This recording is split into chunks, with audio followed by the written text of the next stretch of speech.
Next collection అండి, special offer sale లో ఉన్నటువంటి కలెక్షన్. ఇంతకు ముందు మీకు ప్రైస్ తెలుసు కదా, ఇంతకు ముందు ప్రైస్ వచ్చేసి 1050 రూపీస్ ఉంది. సేమ్ అదే ఫ్యాబ్రిక్ మనకి ఈ రోజు ఆఫర్ లో వచ్చింది. సేమ్ అదే డ్రెస్సెస్ అండి, స్పెషల్ ఆఫర్ ప్రైస్ లో వచ్చింది. చాలా అంటే చాలా రీజనబుల్ ఉంది. ఆఫర్స్ అనేవి మళ్ళీ మళ్ళీ రావు కాబట్టి సో 1050 రూపీస్ డ్రెస్ ఈ రోజు ఆఫర్ లో వచ్చింది అంటే సో మనకి ఏదో ఒక టైంలో డెఫినెట్ గా యూజ్ అవుతుంది. ఆఫర్ లో ఉన్నప్పుడు తీసుకుంటే మనకు కూడా బెనిఫిట్ అవుతుంది కదా.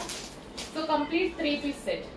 సో 3 పీస్ సెట్ ఐటమ్ అనమాట. సో పేస్టల్ షేడ్ లో మల్టీ కలర్. సో డిఫరెంట్ గా ఉన్నప్పుడు యూనిక్ గా కనిపిస్తాయి కాబట్టి డెఫినెట్ గా ట్రై చేయండి. ఎప్పుడు రెగ్యులర్ కలర్స్ ఎక్కడ వాడతాము, డిఫరెంట్ కలర్స్ కూడా అన్ని యూజ్ చేస్తూ ఉండాలి. సో ఇది 3 పీస్ సెట్ విత్ బాటమ్ ఉంది, దుపట్టా ఉంది, టాప్ ఉంది. సో ఎక్కడికైనా వెళ్ళాలి అంటే ఈజీగా సెట్ వేసుకోవడం, వెళ్ళిపోవడం. దుపట్టా కోసం లెగ్గింగ్